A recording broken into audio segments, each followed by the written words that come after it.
혹시 어머니 명의 적금에서 5천만 원 정도 일시적으로 빌렸을 수 있을까요? 좋아요. 구독 먼저 눌러주시고 어디에서 듣고 계신지도 알려주세요. 초가을 아침, 우편함에서 두툼한 봉투 하나를 꺼내들었습니다. 평소와 다른 무게감이 손끝으로 전해져 왔어요.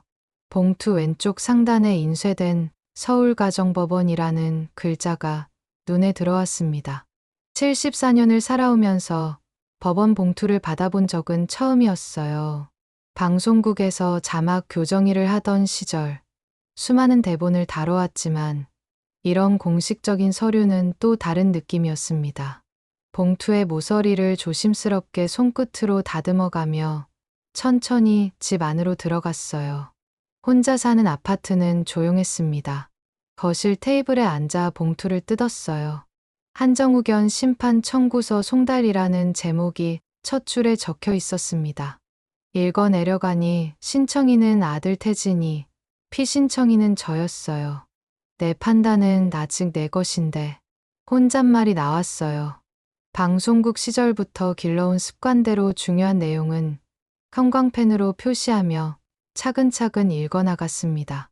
신청인은 피신청인의 재산관리, 이 신변 보호를 위하여라는 문구, 최근 인지 능력 저하로 인한 일상생활 어려움이라는 표현들이 눈에 띄었어요. 문득 지난주 일요일이 떠올랐습니다. 아들 태진이가 며느리 보람이, 손녀 서유리와 함께 집에 놀러 왔을 때였어요. 보람이가 부드러운 미소를 지으며 말했던 것이죠. 어머니, 요즘 깜빡하시는 게 많아 걱정돼요. 계좌 비밀번호는 저희가 관리할게요. 스마트폰 설정도 복잡하시니까 제가 다 해드릴게요. 그때는 그저 며느리의 배려라고 생각했는데 이제 보니 다른 의도가 있었나 싶었어요. 보람이는 온라인 광고 대행사에서 팀장을 하고 있어서 디지털 관련 일은 정말 잘하거든요. 저는 가만히 웃음만 얹었습니다. 화가 나기보다는 당황스러웠어요. 방송국에서 수십 년간 자막을 교정하며 잘못된 부분을 찾아내고 고치는 일을 해왔는데 제 삶이 교정이 필요한 대상이 되었다니요. 수첩을 꺼내어 펼쳤습니다.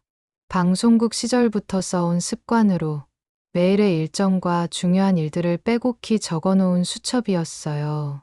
오늘 날짜를 찾아보니 오전 9시 혈압약 복용, 오후 2시 은행 정기적금 만기 확인, 저녁 6시 가스밸브 점검이 차례로 적혀 있었습니다. 지난주 기록들도 살펴보았어요. 약 복용 시간, 은행 방문 일정, 시장 보기, 동네 산책, 중요한 일들은 모두 제때 처리했었어요. 혼자 살지만 규칙적인 생활을 유지하고 있었거든요. 그런데 왜 아들은 제가 판단력을 잃었다고 생각하는 걸까요? 최근에 태진이가 가져온 스마트 센서들이 떠올랐습니다. 현관문, 거실, 침실에 하나씩 설치해두고는 어머니, 안전을 위해서예요. 라고 했었지요. 밤이면 그 센서가 작은 불빛으로 반짝였어요. 처음에는 신경 쓰이지 않았는데 며칠 전부터 태진이가 전화를 걸어와서는 이상한 질문들을 하기 시작했습니다. 어머니, 새벽 2시에 거실을 서너 번 오가셨네요. 잠이 안 오셨나요? 그때 저는 조용히 대답했어요. 물이 마셔서 나왔다가 화장실도 갔다 왔지. 태진이는 잠시 말을 멈췄다가 아, 그랬군요. 라고 했지만 뭔가 석연치 않은 표정이었어요. 그 다음 날에는 또 다른 기록을 가져와서 물어봤습니다. 약 복용 시간이 평소보다 늦었는데요? 그날은 이웃집 김할머니가 갑자기 아파서 병원에 모셔다 드렸거든. 집에 와서 바로 약을 먹었으니 별일 없었어. 이런 식으로 몇 번 질문을 받고 나니 뭔가 감시당하는 기분이 들기 시작했어요. 센서가 제 움직임을 다 기록하고 있고 그것을 근거로 제 생활을 평가하고 있다는 생각이 들었습니다. 법원 서류를 다시 들여다보니 신청 사유에 스마트 기기 활용 어려움, 약물 복용 불규칙, 야간 활동 패턴 이상 같은 내용들이 적혀 있었어요. 모두 센서 기록을 근거로 한 것 같았습니다. 창밖을 바라보니 단풍이 막 들기 시작한 나무들이 보였어요. 부산에서 서울로 올라온 지도 벌써 50년이 넘었는데 여전히 가을이 되면 고향이 그리워집니다. 혼자 살고 있지만 외롭지는 않았어요. 동네 이웃들과도 친하게 지내고 특히 고선우 언니와는 자주 만나서 이야기를 나누거든요. 선우 언니는 동주민센터에서 사회복지사로 일하다가 은퇴한 분이에요. 저보다 7살 어리지만 경험이 많아서 여러 가지 조언을 해주곤 합니다. 이런 상황에서는 선우 언니의 의견을 들어보는 게 좋겠다는 생각이 들었어요. 수첩에 오늘 할 일을 하나 더 적었습니다. 선우 언니와 상담, 그리고 법원 서류를 다시 한번 천천히 읽어보았어요. 제출 기한이나 대응 방법에 대해서도 알아봐야겠다고 생각했습니다. 오후가 되자 태진이가 전화를 걸어왔어요. 어머니, 법원에서 서류 받으셨죠? 크게 걱정하지 마세요. 어머니를 보호하기 위한 절차일 뿐이에요. 보호라. 네, 요즘 혼자 계시면서 여러 가지 실수들이 있잖아요. 저희가 도와드리려고 하는 거예요. 태진이의 목소리는 평소와 다름없이 다정했지만 뭔가 미리 준비한 말을 하는 것 같았어요. 실수라고 하는데 제가 언제 무슨 실수를 했는지 구체적으로 기억나지 않았습니다. 전화를 끊고 나서 다시 수첩을 펼쳤어요. 지난 한 달간의 기록을 쭉 훑어보니 큰 실수는 없었던 것 같았습니다. 병원 약속도 빠뜨리지 않았고 은행 업무도 제때 처리했어요. 가스밸브나 전기 스위치 확인도 빠뜨린 적이 없었고요. 그런데 왜 아들은 제가 보호가 필요하다고 생각하는 걸까요? 혹시 제가 모르는 사이에 정말 문제가 있었던 걸까요? 아니면 다른 이유가 있는 걸까요? 저녁 6시쯤 현관 초인종이 울렸어요. 인터폰으로 확인해 보니 손녀 서율이었습니다. 학원이 끝나고 할머니 집에 잠깐 들른다고 미리 전화했었지요. 할머니, 10살인 서율이는 요즘 아이들답게 스마트폰과 태블릿을 능숙하게 다룹니다.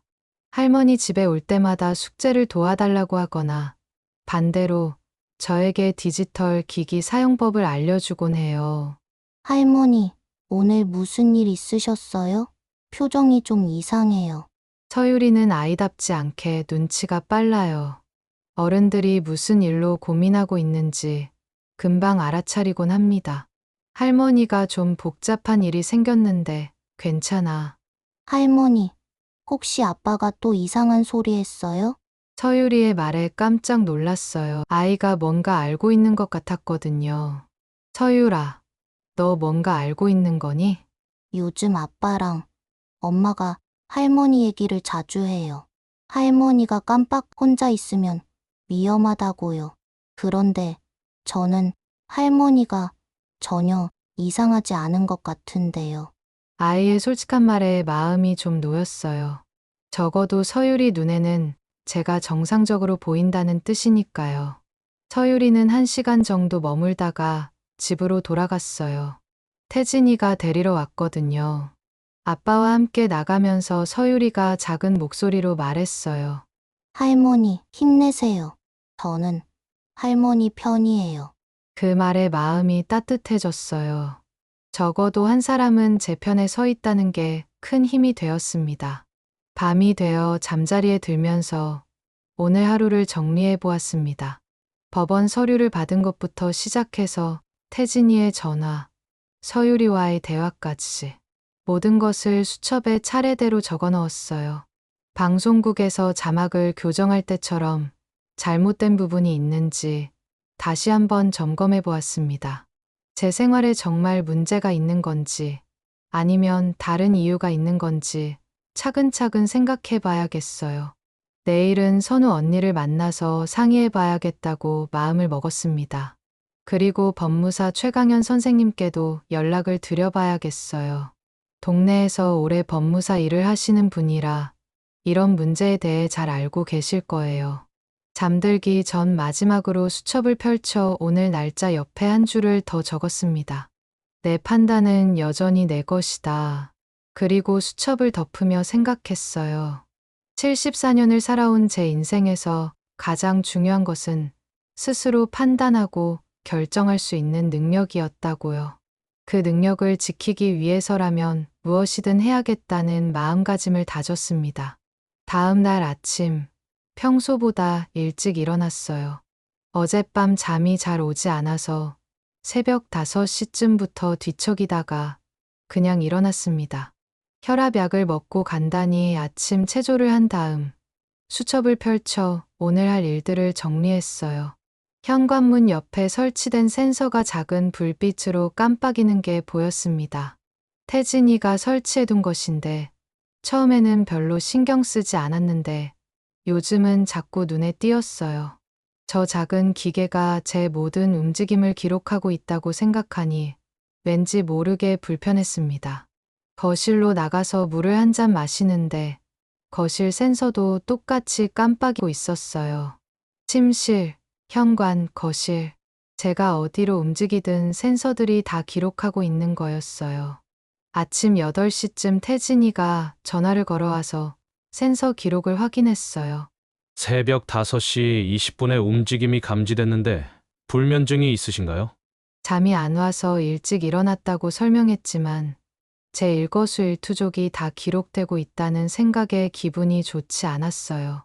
수첩을 펼쳐보니 새벽 5시 20분 기상, 5시 30분 혈압약 복용, 6시 아침 체조라고 적혀 있었어요.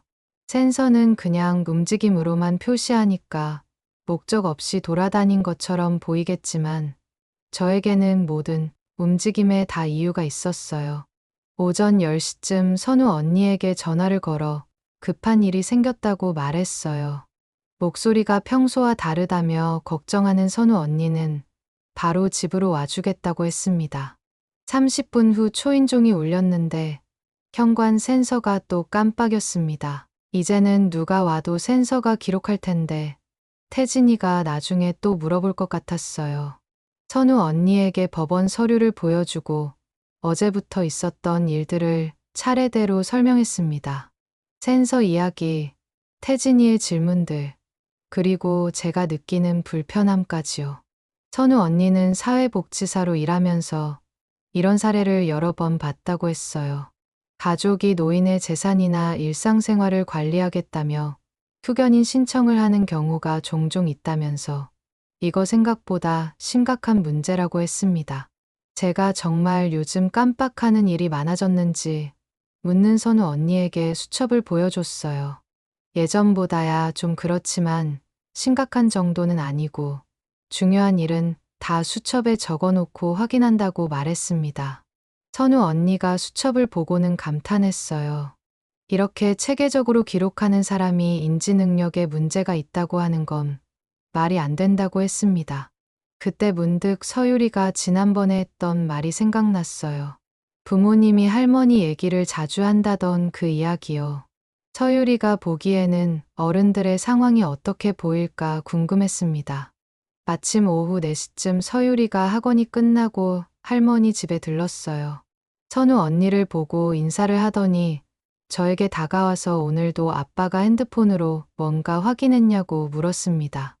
어린 서유리가 그런 걸 어떻게 아는지 신기했는데 아빠가 요즘 맨날 핸드폰으로 할머니 움직임을 확인한다고 했어요. 그리고 엄마랑 얘기할 때 어머니가 또 이상하게 돌아다녔다고 말한다고 하더라고요. 선우 언니가 서유리에게 그게 무슨 뜻이냐고 물어보니 서유리도 잘 모르겠다고 했어요. 그냥 밤에 화장실 가거나 물 마시러 나오는 것 같은데 그런 걸 왜 이상하다고 하는지 모르겠다고요. 아이의 관찰력이 어른보다 정확했어요. 제가 밤중에 움직이는 이유는 모두 일상적인 것들이었는데 센서 기록으로만 보면 설명 없는 비정상적 활동처럼 보일 수 있겠다는 생각이 들었습니다. 선우 언니는 제 수첩을 다시 자세히 들여다보며 이것이 가장 강력한 증거라고 말했어요. 매일 정확한 시간에 약을 먹고 일정을 관리하고 중요한 일들을 빠뜨리지 않고 있다는 거죠. 센서 기록과 비교해봐도 제 행동에는 다 이유가 있다고 했습니다. 그때 서유리가 흥미로운 얘기를 했어요. 그 센서에 대해서 이상한 점을 발견했다는 거였습니다. 며칠 전 할머니 집에서 하룻밤 잔 적이 있었는데 그날 새벽에 센서가 계속 깜빡이더라는 거예요. 그런데 할머니와 자기는 잠만 자고 있었는데도 말이죠. 수첩을 뒤져보니 그날 기록이 있었어요. 서유리와 함께 취침, 밤새 기침으로 몇 번 깼음이라고 적혀 있었습니다. 선우 언니는 이게 중요한 발견이라고 했어요. 센서가 실제 상황과 다르게 기록하고 있다는 증거라는 거였죠. 그날 오후 저희는 센서들을 자세히 살펴보았어요. 서유리가 스마트폰을 능숙하게 다루니까 센서 앱을 확인하는 일도 도와줬습니다. 서유리가 확인해보니 설정이 이상하다고 했어요. 민감도가 너무 높게 설정되어 있다는 거였죠. 작은 움직임에도 다 반응한다는 뜻이라고 했어요. 예를 들어 커튼이 바람에 흔들리거나 에어컨 바람에 뭔가 움직여도 사람이 움직인 것처럼 인식할 수 있다는 설명이었습니다. 서유리의 설명을 들으니 센서 기록의 신뢰성에 의문이 들기 시작했어요. 태진이가 이 기록들을 근거로 제 인지 능력에 문제가 있다고 주장하고 있는데 정작 센서 자체에 오류가 있을 수 있다는 거였어요. 저녁이 되어 태진이가 서유리를 데리러 왔어요. 평소보다 일찍 와서 저녁을 함께 먹자고 했습니다. 식사를 하면서 태진이가 또 센서 이야기를 꺼내며 오늘 오전에 방문자가 있었다고 했어요. 선우 언니가 들렀다고 말하니 어떤 일로 왔는지 물었어요. 그냥 차 한잔하고 갔다고 대답했는데 보람이가 부드럽게 끼어들며 요즘 외부 사람들과 만날 때는 미리 말해달라고 했습니다. 혹시 모를 상황에 대비해서라고요. 보람이의 말투는 친절했지만 제가 혼자서는 올바른 판단을 할 수 없다는 전제를 깔고 있었어요. 마치 제가 어린아이라도 된 것처럼 느껴졌습니다. 서유리가 조용히 할머니는 전혀 이상하지 않다고 말했는데 태진이가 어른들 얘기니까 조용히 하라고 다소 날카롭게 말했어요. 서유리는 입을 다물었지만 불만스러운 표정이었습니다. 식사 후 태진이가 저에게 약 복용 관리 시스템을 보여줬어요. 스마트폰 앱과 연동되는 약통이었는데 정해진 시간에 약을 먹지 않으면 알림이 오고 태진이 핸드폰으로도 확인할 수 있다고 했습니다. 수첩으로 잘 관리하고 있다고 말했지만 이게 더 정확하다며 혹시 수첩에 적는 걸 깜빡거나 잘못 적을 수도 있다고 했어요. 결국 약통을 설치하게 되었어요. 거부할 명분이 없었거든요. 하지만 마음속으로는 점점 제 자유가 제한되고 있다는 느낌이 들었습니다. 그날 밤 서유리가 집으로 가기 전에 잠깐 제 방으로 와서 도와드릴 일이 있으면 말하라고 했어요. 너무 걱정하지 말라고 했지만 서유리는 할머니가 아무 문제 없다고 생각한다며 아빠랑 엄마가 이상한 것 같다고 솔직하게 말했습니다. 서유리의 솔직한 말에 마음이 따뜻해졌어요. 적어도 한 사람은 제 편에 서 있다는 생각이 들었습니다. 잠들기 전 수첩에 오늘 있었던 일들을 정리했어요. 센서 오류 발견, 선우 언니의 조언, 서유리의 관찰, 그리고 태진이 부부의 태도 변화까지요. 특히 중요한 건 센서의 신뢰성 문제였어요. 이걸 증명할 수 있다면 태진이의 주장에 대응할 수 있을 것 같았습니다. 수첩 마지막 페이지에 적었어요. 사실은 두 개가 있다. 센서가 기록한 사실과 내가 경험한 사실, 진실은 내가 더 잘 안다. 그리고 내일은 법무사 최강현 선생님을 만나기로 마음먹었습니다. 전문가의 도움이 필요한 시점이었어요. 다음 날 아침, 평소보다 이른 시간에 태진이가 찾아왔어요. 회사에 늦을 시간인데도 여유로운 모습이어서 조금 이상했습니다. 보통은 출근 시간에 쫓겨서 인사만 하고 가는데 오늘은 커피까지 내려달라고 하더라고요. 안부를 묻고 약 복용을 확인한 태진이는 새로 설치한 약통 앱을 확인하더니 만족스러운 표정을 지었어요. 그러면서 뭔가 진지한 표정으로 말을 꺼냈습니다.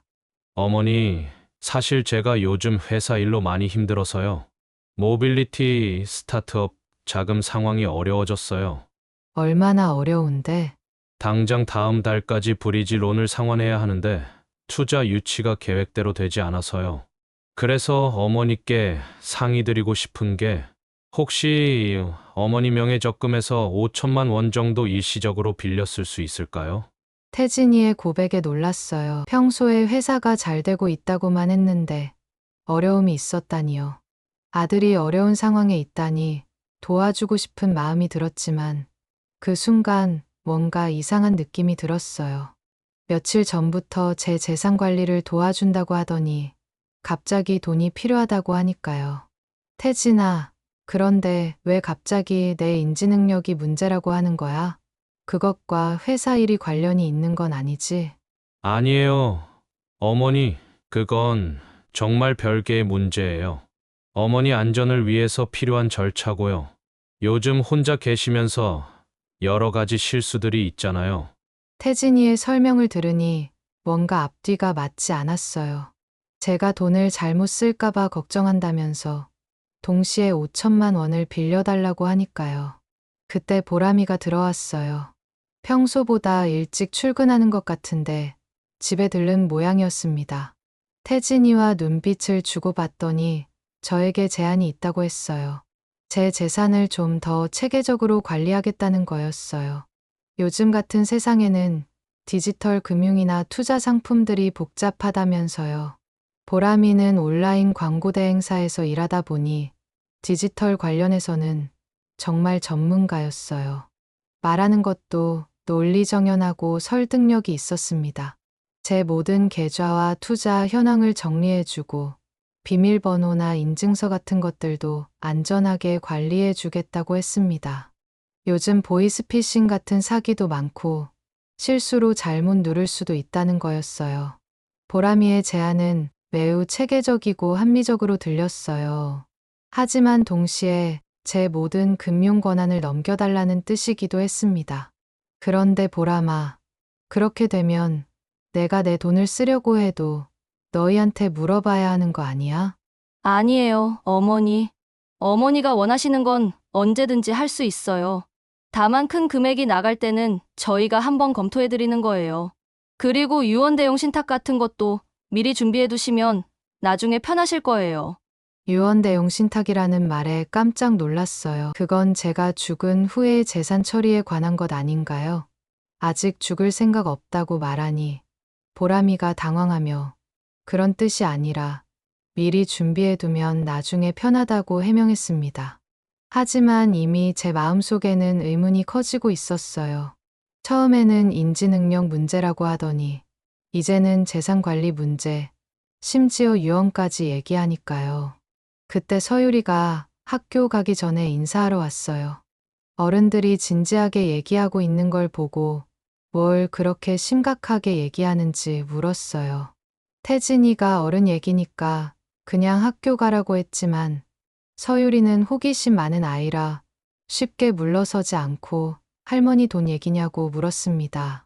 보람이가 조금 날카롭게 서유리 이름을 불렀어요.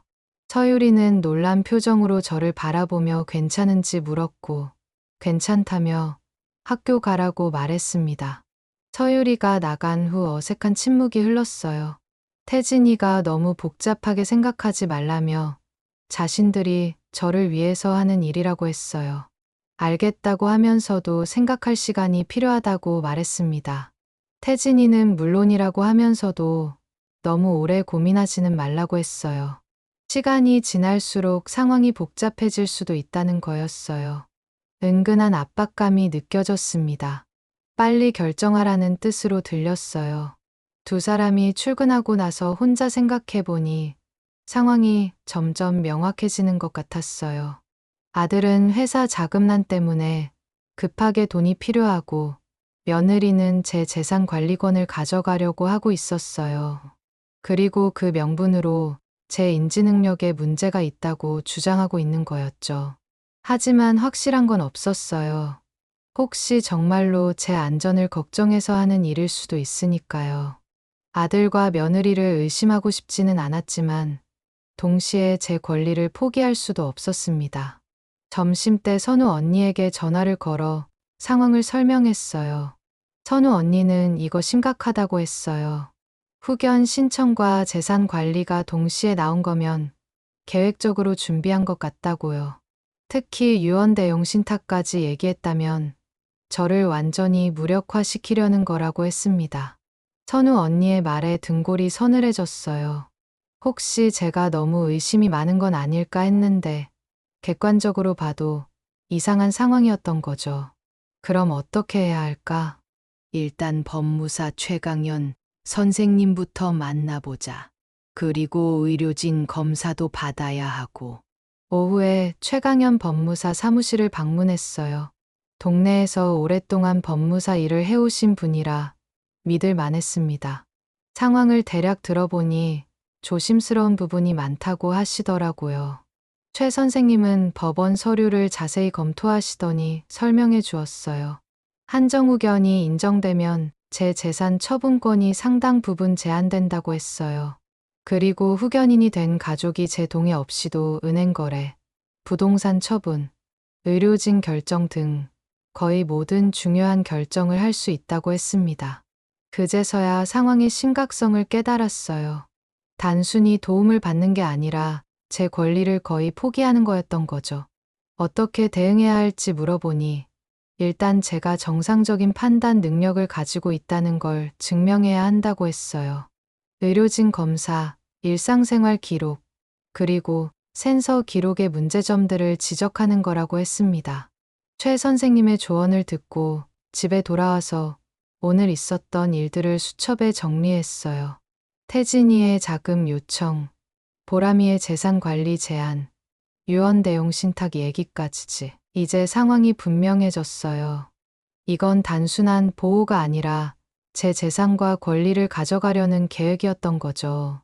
물론 아들 부부가 아기를 가지고 있다고 확신할 수는 없었지만 결과적으로는 같은 상황이 될 것 같았어요. 저녁에 서유리가 잠깐 들러서 오늘 무슨 일이 있었는지 물었어요. 할머니가 좀 어려운 상황에 있다고 말하니 어른들이 할머니를 도와준다고 하는데 할머니는 혼자서도 잘할 수 있다는 뜻이냐고 물었어요. 서유리가 고개를 끄덕이더니 자기는 할머니 편이라고 말했어요. 그 말에 마음이 따뜻해졌어요. 적어도 한 사람은 제 편에 서 있다는 게 큰 힘이 되었습니다. 잠들기 전 수첩 마지막에 적었어요. 보호라는 이름으로 자유를 빼앗으려 한다. 하지만 나는 아직 스스로를 보호할 수 있다. 다음 날 오전, 선우 언니와 함께 최강현 법무사 사무실을 다시 찾았어요. 어제 상담 이후 밤새 생각해보니 궁금한 점들이 더 많아졌거든요. 특히 구체적으로 어떻게 대응해야 하는지 자세히 알고 싶었습니다. 최 선생님은 제 수첩을 다시 살펴보시더니 고개를 끄덕였어요. 이 기록들이 굉장히 중요한 증거가 될 거라고 하시면서 하지만 공증을 받아두는 게 좋겠다고 하셨어요.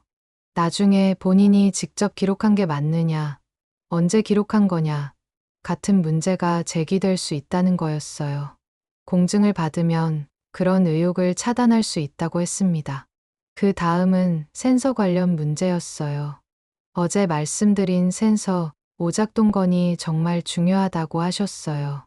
기술적 문제점을 증명할 수 있다면 신청인 측 주장의 근거를 무너뜨릴 수 있다는 거였어요. 어떻게 증명하죠? 전문가 감정이나 센서 제조사 기술 자료를 확보하는 방법이 있어요. 특히 설치 환경이나 설정 값이 부적절했다는 걸 보여줄 수 있다면 좋겠네요. 선우 언니가 금융권한 문제는 어떻게 대응해야 하는지 물어보니 이 부분이 가장 중요하다고 하셨어요. 후견이 인정되면 재산관리권이 후견인에게 넘어가는데 미리 대비할 방법들이 있다는 거였어요. 최 선생님이 설명한 방법들은 생각보다 다양했어요. 첫째, 금융 권한을 분리하는 거라고 했어요.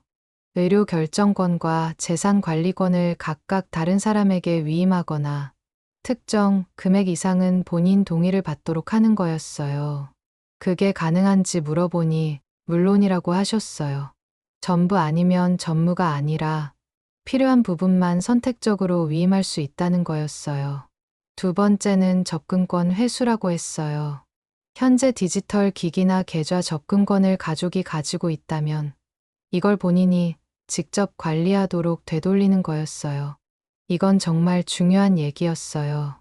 최근에 보람이가 제 스마트폰 설정을 만진다거나 인터넷 뱅킹 비밀번호를 알아두겠다고 했던 일들이 떠올랐거든요. 세 번째는 전문 후견인 선임이었어요. 만약 정말 도움이 필요한 상황이 온다면 가족 대신 전문가를 후견인으로 선임하는 거라고 했어요. 전문 후견인이요? 네, 변호사나 사회복지사 등 자격을 갖춘 전문가들이에요. 가족과 이해관계가 없으니까 더 객관적으로 업무를 수행할 수 있어요. 선우 언니가 무릎을 쳤어요. 그거 좋은 방법이라고. 혹시 나중에 정말 필요한 상황이 와도 제가 안전할 수 있겠다고 했어요. 최 선생님이 계속 설명해 주셨어요. 마지막으로 현재 상황에서 가장 중요한 건 제 의사를 명확히 문서화하는 거라고 했어요. 제가 원하는 돌봄의 방식, 거부하는 것들, 그리고 각종 권한에 대한 본인 의사를 공식 문서로 만드는 거였어요. 이 모든 설명을 듣고 나니 해야 할 일들이 명확해졌어요. 의료진 검사, 기록 공증, 센서 문제 증명, 권한 분리, 의사 문서화. 할 일이 많았지만 할 수 있는 일들이었어요. 심판 기일이 한 달 후라고 하니 이에 3주 안에는 모든 준비를 마쳐야 한다고 하셨어요. 시간이 넉넉하지는 않지만 불가능하지도 않다고 했습니다. 사무실을 나와서 선우 언니와 함께 점심을 먹으며 계획을 세웠어요. 일단 병원 예약부터 잡자고 하면서 자기가 아는 신경과 의사가 있다고 했어요. 검사 받는 게 좀 무섭기도 하다고 말하니 선우 언니가 제 손을 꽉 잡아주었어요. 금모가 너 지금까지 봐온 것도 그렇고 오늘 최 선생님 설명 듣고 질문하는 것도 그렇고 전혀 문제 없어. 자신감 가져. 그래도 게다가 너처럼 체계적으로 생활하는 사람이 인지 능력에 문제가 있을 리 없어. 검사는 그냥 확인하는 거야. 오후에는 집에 돌아와서 수첩을 정리했어요. 최 선생님이 공증을 받으라고 했으니까 그 전에 기록들을 다시 한번 점검해 봤습니다. 지난 3개월간의 기록을 쭉 훑어보니 정말 빼먹은 게 거의 없었어요. 약 복용, 병원 방문, 은행 업무, 시장 보기, 집안일, 모든 게 날짜와 시간과 함께 기록되어 있었습니다. 특히 센서가 설치된 이후의 기록들을 자세히 봤어요. 센서가 이상 활동으로 기록한 시간들과 제 실제 활동을 비교해 보니 대부분 설명이 가능했습니다. 새벽에 일어난 날들은 모두 이유가 있었어요. 화장실, 물 마시기, 서유리 돌보기, 이웃집 응급 상황, 하나하나 다 기록되어 있었죠. 그때 서유리가 학교에서 돌아와서 잠깐 들렀어요. 할머니가 오늘은 어디 다녀왔는지 물어보더라고요. 법무사 아저씨하고 상의했다고 말하니 혹시 센서 얘기도 했는지 물었어요. 서유리가 흥미로운 표정을 지으며 그 센서에 대해서 알아본 게 있다고 했어요. 학교에서 컴퓨터 수업을 받는데 선생님이 IoT 센서에 대해 설명해 줬다는 거였어요. 센서가 잘못된 신호를 보낼 수 있는 경우들을 배웠다고 했습니다. 어떤 경우들인지 물어보니 온도 변화나 습도, 진동, 전자기파 같은 것들이 영향을 줄 수 있다고 했어요. 특히 에어컨이나 냉장고 같은 가전제품 근처에 있으면 오작동할 수 있다는 거였어요. 서유리의 말을 들으니 우리 집 센서 설치 위치가 떠올랐어요. 거실 센서는 에어컨 바로 아래쪽에 있었고 침실 센서는 가습기 근처에 있었거든요. 혹시 그것 때문에 잘못된 신호가 나갔을 수도 있겠다는 생각이 들었어요. 서유리가 또 다른 얘기를 했어요. 센서의 민감도 설정도 중요하다는 거였어요. 너무 높게 설정하면 작은 움직임에도 반응하고 너무 낮게 설정하면 실제 움직임을 놓칠 수 있다고 했습니다. 그날 저녁 서유리와 함께 집 안의 센서들을 다시 자세히 살펴봤어요. 설치 위치, 주변 환경, 설정값까지 하나하나 확인해 봤습니다. 정말로 여러 가지 문제점들이 보였어요. 현관 센서는 문 바로 옆에 있어서 문이 열릴 때마다 진동을 받을 수 있었고, 거실 센서는 에어컨 바람의 영향을 받을 수 있었어요. 침실 센서는 가습기의 수증기 때문에 습도 변화를 감지할 수도 있었고요. 이런 환경적 요인들이 센서의 오작동을 유발할 수 있다는 걸 확인했어요. 이제 이런 증거들을 정리해서 법정에 제출할 수 있을 것 같았습니다. 그날 밤 수첩에 오늘 있었던 일들을 정리했어요. 최 선생님의 조언, 대응 방법들, 서유리가 발견한 센서 문제점들까지요. 특히 중요한 건 전문 의견인 제도였어요. 만약 정말 도움이 필요한 상황이 와도 가족이 아닌 전문가의 도움을 받을 수 있다는 게 큰 안심이 되었습니다. 내일부터는 본격적으로 준비에 들어가야겠다고 마음먹었어요. 병원 예약, 공증 준비, 센서 문제 정리, 할 일이 많았지만 이제 구체적인 방법을 알았으니까 해볼 만했어요. 추천 마지막에 적었어요. 지식은 힘이다. 지혜로운 사람들이 내게 힘을 주고 있다.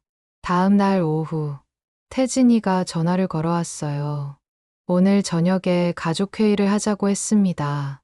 보람이와 서유리도 함께 와서 앞으로의 일들을 정리해보자는 거였어요. 목소리에서 뭔가 준비된 느낌이 들었어요. 저녁 6시쯤 세 사람이 함께 왔어요. 평소보다 정장 차림의 태진이와 단정한 옷을 입은 보람이를 보니 정말 중요한 얘기를 하러 온 것 같았습니다. 서유리만 평상시와 다름없는 모습이었어요. 식사를 준비하면서도 긴장이 되었어요. 최강현 선생님과 상의한 내용들을 바탕으로 제 입장을 분명히 밝혀야겠다고 생각했습니다.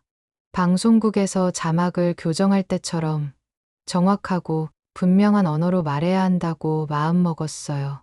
식사 후 거실에 둘러앉았을 때 태진이가 먼저 입을 열었어요. 어머니의 안전과 건강을 위해서 체계적인 계획이 필요하다면서 구체적인 방안들을 준비해왔다고 했습니다. 보람이가 태블릿을 꺼내서 화면을 보여주었어요. Family Care System 제목으로 정리된 자료였는데 정말 체계적으로 만들어져 있었어요. 일정관리, 건강관리, 안전관리, 재정관리로 나누어진 계획표였습니다. 각 항목마다 담당자가 배정되어 있었어요. 일정관리는 태진이, 건강관리는 보람이, 안전관리는 보안업체 연계, 재정관리는 보람이가 총괄하는 식으로 말이에요. 정말 전문적으로 보였지만 동시에 제가 들어갈 자리는 없어 보였어요. 그때 저는 수첩을 꺼내서 펼쳤어요. 며칠 전부터 준비해둔 제 생각들을 정리한 것이었습니다. 방송국에서 일할 때처럼 또박또박 적어둔 내 줄의 규칙이었어요. 잠깐만, 나도 얘기할 게 있어. 태진이와 보람이가 놀란 표정으로 저를 바라봤어요. 평소에 가족 앞에서 이렇게 단호하게 말한 적이 없었거든요. 어머니, 뭔가요? 너희가 나를 위해서 계획을 세워줬으니 나도 내 규칙을 만들었어. 수첩의 페이지를 넘기며 차근차근 읽기 시작했어요. 첫째, 나의 의료와 금융 동의권은 분리해서 보관한다. 둘째, 야간 방문이나 원치 않는 카메라 설치는 금지한다. 셋째, 도움은 일정표로 미리 합의한다. 넷째, 후견이 필요하면 제3자 전문 후견으로 한다. 내 줄을 다 읽고 나니 거실이 조용해졌어요. 태진이가 당황한 표정으로 물었어요. 어머니, 이게 갑자기 무슨... 갑자기가 아니야. 며칠 동안 생각해 본 거야. 너희가 나를 걱정해주는 마음은 고맙지만 내 삶의 기본 원칙은 내가 정해야 해. 보람이가 부드럽게 끼어들었어요. 어머니, 저희가 어머니께 불편을 드리려는 게 아니에요. 단지 더 안전하고 체계적으로. 체계적이라는 게 뭔지 나도 알아. 40년 넘게 방송국에서 체계적으로 일했거든. 제 목소리가 평소보다 단단해졌어요. 보람이가 살짝 움찔하는 게 보였습니다. 그때 서유리가 조용히 손을 들었어요. 할머니, 저도 말해도 돼요? 태진이가 어른들 얘기라고 하려다가 서유리의 진지한 표정을 보고 말을 멈췄어요. 할머니, 비밀번호는 제가 적어드릴게요. 아빠, 엄마, 거랑 다르게요. 서유라, 무슨 말이야? 할머니는 자기 비밀번호 정도는 직접 관리할 수 있잖아요. 제가 도와드릴게요. 서유리의 솔직한 말에 어른들이 할 말을 잃었어요. 10살 아이가 상황을 가장 정확하게 파악하고 있었던 거죠. 태진이가 다시 말을 시작했어요. 어머니의 뜻은 이해하지만 현실적으로 혼자서 모든 걸 관리하기에는 위험 요소가 너무 많다고 했어요. 특히 디지털 기기나 금융 사기 같은 문제들 말이에요. 저는 차분하게 대답했어요. 위험 요소가 있다는 건 인정하지만 그렇다고 해서 제 모든 권리를 포기할 수는 없다고요. 도움이 필요한 부분은 함께 의논해서 정하고 그 외의 것들은 제가 직접 관리하겠다고 했습니다. 보람이가 좀 더 구체적으로 물어봤어요. 만약 정말 큰 사고가 생기거나 인지 능력에 문제가 생기면 어떻게 할 것인지요. 그때는 전문 의견인의 도움을 받겠어. 가족이 아닌 객관적인 전문가 말이야. 전문 후견인이요? 응. 법무사 선생님께 알아봤어. 변호사나 사회복지사 같은 분들이 있다고 하더라고. 태진이와 보람이가 서로를 바라보더니 그런 방법도 있다는 걸 몰랐다는 표정이었어요. 사실 가족 후견보다 전문 후견이 더 객관적이고 안전할 수 있다는 설명을 듣고 조금 놀란 것 같았어요. 그 다음 1시간 동안은 각자의 입장을 차근차근 얘기했어요. 태진이는 회사 일이 어려워서 스트레스를 많이 받고 있다고 솔직하게 말했어요. 그래서 어머니까지 걱정하게 되면 감당하기 어렵다고 했습니다. 보람이는 디지털 세상이 너무 빠르게 변해서 어르신들이 따라가기 어려운 부분이 많다고 했어요. 그래서 전문적인 도움이 필요하다고 생각한다고 했습니다. 저는 두 사람의 걱정을 이해한다고 말했어요. 하지만 걱정한다고 해서 제 자유를 제한할 수는 없다고 했습니다. 함께 의논해서 도움이 필요한 부분을 정하고 그 범위 안에서만 도움을 받겠다고 했어요. 서유리가 마지막에 한마디 했어요. 할머니가 도움이 필요하면 저도 도와드릴 수 있어요. 디지털 쪽은 제가 가르쳐 드릴게요. 그 말에 모두가 웃음을 지었어요. 긴장되었던 분위기가 조금 누그러졌습니다. 결국 그날 저녁은 합의점을 찾지 못하고 끝났어요. 하지만 서로의 입장을 분명히 했다는 점에서는 의미가 있었어요. 태진이는 제가 이렇게 확고한 의견을 가지고 있다는 걸 처음 알았다고 했고, 보람이는 좀 더 생각해 보겠다고 했습니다. 세 사람이 돌아간 후, 저는 오늘 있었던 일을 수첩에 정리했어요. 처음으로 가족 앞에서 제 의견을 분명히 밝혔던 날이었어요. 떨리기도 했지만 동시에 후련했습니다. 방송국에서 자막을 교정할 때처럼 틀린 부분은 바로잡아야 한다는 생각이 들었어요. 제 삶에서 틀린 부분이 있다면 그건 제가 직접 고쳐야 하는 거였어요. 수첩 마지막에 적었어요. 말에는 선이 있다. 오늘 나는 내 삶의 경계선을 그었다. 내일부터는 더 구체적인 준비를 해야겠다고 생각했어요. 병원 검사 예약도 잡고 센서 문제도 정리하고 공증도 받아야 했습니다. 하지만 오늘 가족회의를 통해서 제 의지를 분명히 보여줬으니까 앞으로는 좀 더 수월할 것 같았어요. 가족회의 다음 날, 태진이가 오전에 전화를 걸어왔어요. 목소리가 평소보다 조심스러웠습니다. 어제 어머니 말씀을 듣고 보람이와 함께 다시 생각해봤다고 했어요.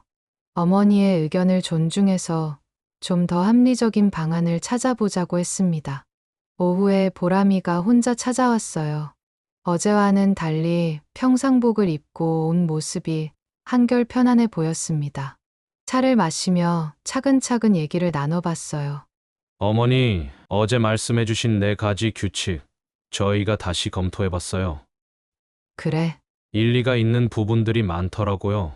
특히 의료권과 재정권을 분리하는 건 좋은 아이디어 같아요. 그리고 전문 의견인 제도도 알아봤는데 확실히 객관적일 수 있겠더라고요. 아들 부부의 태도 변화가 의외였어요. 어제만 해도 자신들의 계획을 강하게 밀어붙이려던 모습과는 달랐거든요.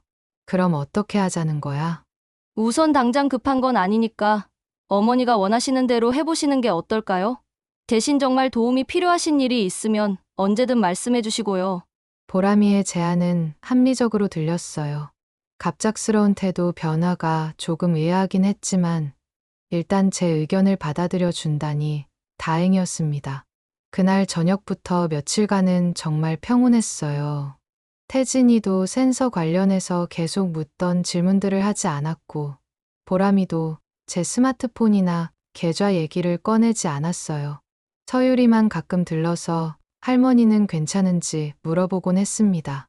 사흘째 밤부터 매일 밤 11시쯤 가족 채팅방에 센서 스크린샷이 올라왔어요. 비정상적인 활동 패턴이라는 제목으로 태진이가 올리고 보람이가 걱정 댓글을 다는 패턴이 반복되었어요. 마치 제가 보라는 듯이 말이죠. 4번째 밤, 저는 실험을 해봤어요. 평소보다 일찍 잠자리에 들어서 전혀 움직이지 않고 누워 있었어요. 그런데도 밤 12시쯤 또 알림이 왔습니다. 센서가 움직임을 감지했다는 거였어요. 이상하다 싶어서 일어나서 확인해 봤는데 거실 센서 근처에 에어컨이 자동으로 켜져 있었어요. 타이머 설정 때문에 밤중에 켜진 거였는데 아마 그 바람 때문에 센서가 반응한 것 같았어요. 다음 날 서유리가 학교 끝나고 들렀을 때 이 얘기를 해봤어요. 할머니, 그 센서 말이에요. 제가 확인해 봐도 될까요? 뭔가 이상해요. 할머니가 안 움직여도 계속 신호가 간다는 게요. 서유리와 함께 센서들을 하나하나 점검해 봤어요. 아이는 정말 꼼꼼했어요. 각 센서의 위치, 주변 환경, 설정값까지 다 확인했습니다. 할머니, 이거 진짜 이상해요. 민감도가 최고 단계로 설정되어 있어요. 그게 뭔 뜻이야? 바람만 불어도 감지한다는 뜻이에요. 그리고 여기 보세요. 거실 센서는 에어컨 바로 아래 있잖아요. 에어컨 바람 때문에 계속 오작동할 수밖에 없어요. 서유리의 설명을 들으니 모든 게 이해되었어요. 센서가 실제로는 환경 변화를 감지하고 있는데 그걸 제 움직임으로 기록하고 있었던 거였어요. 그럼 이걸 고칠 수 있어? 네, 민감도 조절하면 돼요. 그런데 서유리가 말을 멈추더니 조심스럽게 물었어요. 할머니, 혹시 아빠가 이걸 일부러 이렇게 설정한 건 아닐까요? 그 말에 깜짝 놀랐어요. 설마 태진이가 의도적으로 센서를 잘못 설정했을까요? 하지만 생각해보니 그럴 가능성도 있었어요. 제가 문제가 있다는 증거를 만들어내기 위해서 말이에요. 그날 밤, 저는 서유리가 알려준 대로 센서 설정을 바꿔봤어요. 민감도를 중간 단계로 낮추고 가전제품에 영향을 받지 않도록 필터 설정도 켰습니다. 신기하게도 그날 밤부터는 가족 채팅방에 센서 관련 메시지가 올라오지 않았어요. 평온한 밤이었습니다. 하지만 이틀 후 태진이가 전화를 걸어왔어요. 어머니, 센서 설정이 바뀌었는데 혹시 만지셨나요? 응, 너무 민감해서 조금 낮췄어. 아, 그러시면 안 되는데요. 안전을 위해서 민감하게 설정해둔 거거든요. 태진이의 말에 뭔가 이상함을 느꼈어요. 오작동하는 센서가 어떻게 안전에 도움이 될까요? 태진아, 그런데 센서가 자꾸 틀리게 나오던데 내가 안 움직였는데도 움직였다고 하고.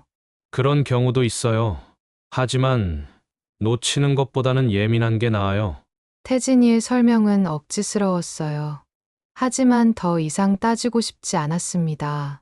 어차피 제가 설정을 바꿔놨으니까요. 그날 저녁 수첩에 이 모든 일들을 정리했어요. 겉으로는 합의한 것처럼 보였지만 실제로는 다른 방법으로 압박이 계속되고 있었던 거였어요. 밤마다 울리는 알림음, 가족 채팅방의 걱정 메시지, 그리고 의도적으로 설정된 센서의 민감도까지. 이제 상황이 더 명확해졌어요. 단순히 걱정해서 하는 일이 아니라 제가 문제가 있다는 증거를 계속 만들어내려는 계획적인 행동이었던 거죠. 하지만 서율이 덕분에 센서의 문제점을 찾아냈고 이제 그들의 의도를 파악했으니까 대응할 수 있을 것 같았어요. 수첩 마지막에 적었어요. 낮에는 평화로운 척하지만 밤에는 다른 얼굴을 보인다. 하지만 나도 이제 안다. 내일은 본격적으로 병원 검사 예약을 잡아야겠다고 생각했어요. 그리고 센서 오작동에 대한 증거도 더 수집해야 했습니다. 이제 정말 준비된 상태로 맞서야 할 때였어요. 다음 날 아침, 선우 언니가 소개해준 대학병원 신경과에 전화를 걸어 검사 예약을 잡았어요. 다행히 일주일 후에 시간이 났다고 했습니다. 인지능력 검사와 치매 검사를 받을 수 있다는 얘기를 들으니 마음이 조금 무거워졌어요. 검사를 받는다는 것 자체가 제 정신 상태에 의문을 제기하는 일 같아서 기분이 좋지 않았지만 객관적인 증거를 만들기 위해서는 필요한 과정이라고 생각했어요. 오후에는 최강현 법무사 사무실에서 공증 준비를 했어요. 지난 3개월간 작성한 수첩의 주요 기록들을 정리해서 공증 서류로 만드는 작업이었습니다. 하나하나 날짜를 확인하고 내용을 점검하는 과정이 꼼꼼했어요. 최 선생님이 수첩을 보시며 감탄하셨어요. 약 복용 시간, 병원 약속, 은행 업무, 심지어 시장에서 산 물건, 목록까지 빠짐없이 기록되어 있었거든요. 특히 센서 설치 이후의 기록들이 중요하다고 하셨어요. 센서가 이상 활동으로 기록한 시간들과 제 실제 활동 내용이 일치하니까 센서 기록이 잘못되었다는 걸 증명할 수 있다는 거였어요. 공증 절차를 마치고 집에 돌아오니 태진이가 기다리고 있었어요. 표정이 평소와 달랐어요. 뭔가 알아챈 것 같은 느낌이었습니다. 어디 다녀왔는지 물어보길래 병원이랑 법무사 사무실 다녀왔다고 말했어요. 태진이는 갑자기 왜 법무사 사무실에 갔는지 물었고 공증받으러 갔다고 대답했습니다. 더 이상 묻지 않았지만 표정이 어두워졌어요. 아마 자신들의 계획에 차질이 생겼다는 걸 느낀 것 같았습니다. 일주일 후 병원에서 종합검사를 받았어요. 인지능력, 치매, 우울증 검사 모든 항목에서 정상 소견이 나왔습니다. 74세 치고는 매우 건강한 인지 기능을 유지하고 계세요. 의사의 말에 한시름 놓였어요. 2번의 검사를 모두 마치고 나니 정말 마음이 홀가분해졌어요. 의학적으로는 아무 문제가 없다는 게 확인되었으니까요. 그런데 집에 돌아와서 태진이를 만났을 때 예상치 못한 반응을 보였어요. 병원 검사 결과가 정상이라고 말하니 요즘 병원 검사들이 정확하지 않을 때가 많다고 했어요. 특히 초기 단계에는 잘 안 나타날 수도 있다면서 센서 기록 같은 객관적인 데이터가 더 정확할 수도 있다고 했습니다. 태진이의 말을 들으니 어이가 없었어요. 의사의 전문적인 진단보다 센서 기록이 더 정확하다는 식으로 말하니까요. 그때 마침 서유리가 학교에서 돌아와서 할머니가 병원 검사에서 정상이라고 나왔다는 얘기를 들었어요. 서유리는 밝게 웃으며 역시 할머니는 전혀 이상하지 않다고 생각했다고 말했습니다. 태진이가 서유리는 어려서 잘 모른다고 했지만 서유리는 할머니가 자기 숙제도 도와주시고 컴퓨터 사용법도 금방 배우시는데 아픈 사람이 그럴 수 있냐고 반박했어요. 아이의 관찰이 오히려 더 정확했던 거죠. 며칠 후 저는 센서 오작동에 대한 추가 증거를 수집하기 시작했어요.